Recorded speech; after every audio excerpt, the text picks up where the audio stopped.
Hi guys, അസ്സാം വലൈക്കും. Welcome back to my channel. ഇന്നത്തെ വീഡിയോ മൂത്തമ്മാൻ്റെ വീട്ടിലോട്ട് പോണൊരു ഡേ ആണ് കേട്ടോ. അപ്പോൾ ഞാനും ചിന്നും ഉമ്മയും പത്തും കൂടെയാണ് പോണത്. പിന്നെ മൂത്തമ്മയുടെ വീട്ടിൽ നിന്ന് നേരെയാണ് എൻ്റെ വീട്ടിലോട്ട് പോകും കേട്ടോ. മൂത്തമ്മാൻ്റെ വീട് പുള്ളുവൻപടി. അന്ന് നമ്മൾ പോയിട്ടുണ്ടായിരുന്നില്ല പൂരത്തിന്, അവിടെ കാട്ടോ പോണത്. അപ്പോൾ ഞാൻ കാഞ്ഞിരത്താണ് വരെ ഓട്ടോയിലും, പിന്നെ അവിടുന്ന് അങ്ങോട്ട് ബസ്സിൻ്റെ ആട്ടോ പോണത്. പിന്നെ എൻ്റെ വീട്ടിലേക്ക് ഞാൻ 2 ദിവസത്തിൽ നിൽക്കാൻ വേണ്ടി അങ്ങനെയായിട്ട് പോകുകയാണ് കേട്ടോ. പ്രത്യേകിച്ച് ഒന്നുമില്ല, ഉമ്മാക്ക് കുട്ടീനെ കാണണം എന്നെ കാണണം എന്നൊക്കെ പറഞ്ഞിട്ട് അങ്ങനെ പോകുകയാണ് കേട്ടോ. ഇപ്പോൾ പത്ത് ഭയങ്കര കളിയിലാണ് കേട്ടോ. പിന്നെ ഞങ്ങളുടെ ഇവിടെ നടുവടത്ത് കുളങ്കര ഭാഗത്ത് പൂരാണ് കേട്ടോ. അപ്പോൾ ഞാൻ ആ പോണ വഴിയിലൊക്കെ ഷൂട്ട് ചെയ്തിട്ടുണ്ട്. പിന്നെ പത്ത് മിഠായിക്ക് കരഞ്ഞിട്ട് ബിസ്ക്കറ്റ് വാങ്ങിച്ചു കൊടുത്തു കേട്ടോ. ബസ് കാത്തുക്കുമ്പം കടയുടെ ഫ്രണ്ടിലാണ്. അപ്പോൾ അത് കണ്ടപ്പോൾ അവൾ വാശി പിടിച്ച് അങ്ങനെ അതൊക്കെ വാങ്ങിച്ചു കൊടുത്ത് പിന്നെ നേരെ ബസ്സിന് പോയി. അപ്പോൾ ഞാൻ പറയൽ പൂരാണെന്ന്. അപ്പോൾ അതിന് ഓരോ ഷോപ്പും കാര്യങ്ങളൊക്കെ. അപ്പോൾ അതൊക്കെ ബസ്സിൽ നിന്ന് പോകുമ്പോൾ വീഡിയോ എടുത്താൽ കേട്ടോ. പിന്നെ ഈ ബസ് നേരെ പോണത് എടപ്പാളക്കാണ്. പിന്നെ എടപ്പാളം എത്തിയതിന് ശേഷം വേണം കുറ്റിപ്പുറം ബസ് കയറാൻ പുള്ളുവൻപടിക്ക്. അപ്പോൾ ഞാൻ ഇതെല്ലാം ഷൂട്ട് ചെയ്തിട്ടുണ്ട് കേട്ടോ. പിന്നെ ഞാൻ എൻ്റെ വീട്ടിലോട്ട് പോയതിന് ശേഷം പൂരത്തിന് പോയിട്ടുണ്ടായിരുന്നു കേട്ടോ. അത് ഞാൻ ഇതിൽ ആഡ് ചെയ്തിട്ടുണ്ട്, കാണിച്ചു തരാം കേട്ടോ. പിന്നെ എൻ്റെ ചാനൽ എല്ലാവരും സബ്സ്ക്രൈബ് ചെയ്യണം കേട്ടോ. ലൈക്കും കമൻസും ഒക്കെ ഇടണേ. വ്യൂസ് നന്നായിട്ട് കൂടിയിട്ടുണ്ട്. അപ്പോൾ എല്ലാവരും നന്നായി സപ്പോർട്ട് ചെയ്യണേ. പിന്നെ ഇതാ നമ്മൾ പോയോണ്ടിരിക്കുക കേട്ടോ. പുള്ളുവൻപടിക്ക് എത്തി. പിന്നെ അവിടെ എത്തിയതിന് ശേഷം ഞങ്ങൾ നടക്കുക കേട്ടോ. അന്ന് ഞാൻ പോയ പൂരത്തിന് പോയില്ല, അമ്പലം കേട്ടോ ഇത്. പിന്നെ അതൊക്കെ ഞാൻ ഷൂട്ട് ചെയ്തു. പിന്നെ നേരെ മൂത്തമ്മാൻ്റെ വീട്ടിലെത്തി. പിന്നെ മൗലൂദും കാര്യങ്ങളൊക്കെ തുടങ്ങിയിട്ടുണ്ടായിരുന്നു കേട്ടോ. മൗലൂദും കാര്യങ്ങളൊക്കെ തുടങ്ങിയതിന് ശേഷം പിന്നെ ഫുഡൊക്കെ അടിച്ചു. പിന്നെ അവിടെ നിന്ന് ഞങ്ങൾ നേരെ അവിടെ തൊട്ടടുത്തൊരു കായലുണ്ടായിരുന്നു കേട്ടോ. അതിൽ ആമ്പലും ഒക്കെ ഉണ്ടായിരുന്നു.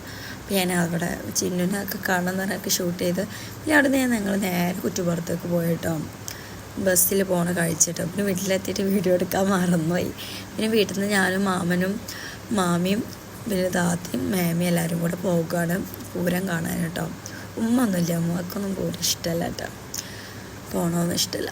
പിന്നെ ഞങ്ങളെല്ലാവരും കൂടെ പോയി. പിന്നെ മാമൻ്റെ താത്താൻ്റെ മാമൻ്റെ വീട്ടിലാട്ടോ കാറ് നിർത്തിയത്. പിന്നെ ഞങ്ങളിപ്പോൾ ഒരു സ്ഥലത്തേക്ക് ഇങ്ങനെ നടന്നുകൊണ്ടിരിക്കുക, ഓരോ കാഴ്ചകളൊക്കെ കണ്ടിട്ട്. നല്ല തിരക്കാമെന്ന് കരുതിയിട്ട് കാർ അവിടെ നിർത്തിയിട്ട് കേട്ടോ മാമൻ്റെ വീട്ടിൽ.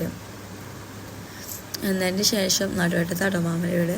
അങ്ങനെ അവിടെ നിർത്തിയതിന് ശേഷം നമ്മളിങ്ങനെ പൂര സ്ഥലത്തേക്ക് നടന്നുകൊണ്ടിരിക്കുക. അപ്പോൾ പോകുമ്പോൾ ഉള്ള കാഴ്ചകളൊക്കെ എടുക്കുക കേട്ടോ. പിന്നെ എല്ലാവരും കൂടെ നടക്കുകയാണ്. ഒരുപാട് നടക്കാനുണ്ടായിരുന്നു കേട്ടോ. പിന്നെ ഇതിനൊക്കെ കണ്ടു, കരിങ്കാലിനൊക്കെ കണ്ടു, കോഴീനൊക്കെ തല കറുത്തിട്ടുണ്ടായിരുന്നു കേട്ടോ. പിന്നെ ഞങ്ങൾ ഓരോ സാധനങ്ങളൊക്കെ കണ്ടു. പി അത്, പിന്നെ ആന, പിന്നെ അരിവാളായിട്ട് ഇങ്ങനെ എന്തൊക്കെയോ അതൊക്കെ കണ്ടിട്ടുണ്ട്. എനിക്ക് സത്യത്തിൽ ഇതിന് പേരൊന്നും അറിയില്ല. ഞങ്ങൾ ഐസ്ക്രീമൊക്കെ വാങ്ങിച്ചു കഴിച്ചു. ബത്തിന് ആദ്യമായിട്ട് ഒറ്റയ്ക്ക് ഐസ്ക്രീം കൊടുക്കണത് കേട്ടോ. പക്ഷെ അവളങ്ങനെ കഴിക്കുകയും ചെയ്തില്ല. അപ്പം ഞാൻ തന്നെ അതും കഴിച്ചു. പക്ഷെ അതിൻ്റെ കോണ് മൊത്തം 10 കഴിച്ചു. ഐസ്ക്രീമൊക്കെ ഞാനും കഴിച്ചു. പിന്നെ ഞങ്ങളിതാ റോട്ടിലോട്ട് കയറി കേട്ടോ തിരിച്ചു വരുമ്പോൾ. അപ്പോൾ അതിന് കണ്ട കാഴ്ചകളായിട്ടോ ഇതൊക്കെ എന്തൊക്കെയാണ് പറയേണ്ടതെന്നൊന്നും എനിക്കറിയില്ല. അത് എന്തൊക്കെയാണ് സംഭവം. അങ്ങനെ അതൊക്കെ കണ്ടു. പിന്നെ ഞങ്ങൾ ഇങ്ങനെ നടന്ന് പോകും. ഭയങ്കര തിരക്കായിരുന്നു കേട്ടോ. ശരിക്കും ഞങ്ങൾ ഇങ്ങനത്തെ തിരക്ക് സ്ഥലത്തേക്കൊന്നും പോക്കില്ല. 2 മാമാരുണ്ടായോണ്ട് കേട്ടോ പോണത്. മറ്റേതൊന്നും ഞാൻ പോക്കൊന്നുമില്ല കേട്ടോ റോട്ടിലേക്കൊന്നും. അങ്ങനെ പിന്നെ കാവടി അതൊക്കെ കണ്ടു. പിന്നെ ഞങ്ങൾ നേരെ പോണത് നെസ്റ്റോക്കാണ് കേട്ടോ, ചിക്കൻ വാങ്ങിക്കാൻ വേണ്ടിയിട്ട്. പിന്നെ ഞങ്ങളിന്ന് ബ്രോസ്റ്റ് ഉണ്ടാക്കി. താത്താൻ്റെ വീട്ടിലേക്ക് നേരെ പോയത്. എന്നിട്ട് താത്ത ബ്രോസ്റ്റും കാര്യങ്ങളൊക്കെ ഉണ്ടാക്കി. പിന്നെ പൊറോട്ടയും പത്തിരിയൊക്കെ പുറത്തുനിന്ന് വാങ്ങിച്ചിട്ടോ. അപ്പോൾ അവൾ ഉണ്ടാക്കാൻ വേണ്ടിയിട്ട് സാധനങ്ങളൊക്കെ വാങ്ങിക്കാൻ വേണ്ടിയിട്ട് മാമനും അവൾ ഫ്രണ്ടിൽ നടന്നിട്ടുണ്ടായിരുന്നു കേട്ടോ. ഞങ്ങളും കൂടെ ഉണ്ടായിരുന്നു. പിന്നെ ആനേനൊക്കെ കണ്ടു അങ്ങനെയൊക്കെ. പിന്നെ ഞാൻ പറഞ്ഞില്ലേ നെസ്റ്റോയിൽ പോയിന്ന്. പിന്നെ ആ താത്തമാർ കുട്ടികൾക്ക് പേരക്ക അതൊക്കെ ഉപ്പിലിട്ടൊക്കെ ഐറ്റംസൊക്കെ കൊടുത്തിട്ടുണ്ടായിരുന്നു കേട്ടോ. പിന്നെ ഞങ്ങൾ നെസ്റ്റോയിൽ ഞാൻ ആദ്യം പോയത് ബാത്റൂമിലേക്ക് ഇടമൂത്രയ്ക്കാൻ വേണ്ടിയിട്ട്. കാരണം എന്താ വെച്ചാൽ രാവിലെ ഇറങ്ങിയതല്ലേ വീട്ടിൽ നിന്ന്, അതുവരെ ഞാൻ ബാത്റൂമിൽ പോയിട്ടില്ല കേട്ടോ. പിന്നെ അതൊക്കെ കഴിഞ്ഞ് ഞങ്ങൾ താഴത്തേക്ക് വന്ന് ഞാനും മാമിയും പിന്നെ മാമിൻ്റെ മോനും കൂടിയായിട്ട് പോയത്. പിന്നെ ഞങ്ങൾ നേരെ താത്താൻ്റെ വീട്ടിലെത്തി. മാങ്ങ ഉപ്പിലിട്ട് നെല്ലിക്കൊപ്പിലിട്ടോ ഒക്കെ കഴിച്ചിട്ടോ. പിന്നെ ചീനമുളക് ഉപ്പിലിട്ട്, വെള്ളമുളകില്ലാത്ത പിന്നെ 10 കുട്ടികളായിട്ട് കളിക്കുന്നത്. പിന്നെ ഞാൻ കട്ടൻ ചായ കുടിച്ചിരുന്നു. പിന്നെ അതിൻ്റെ ശേഷം താത്ത ബ്രോസ്റ്റൊക്കെ സെറ്റാക്കി ബ്രോസ്റ്റിൻ്റെ വീഡിയോ ഇടാം കേട്ടോ. അപ്പോൾ വീഡിയോ ഇഷ്ടപ്പെട്ടാൽ ലൈക്ക് ചെയ്യുക, സബ്സ്ക്രൈബ് ചെയ്യുക, കമൻസൊക്കെ അറിയിക്കുക. Okay, by.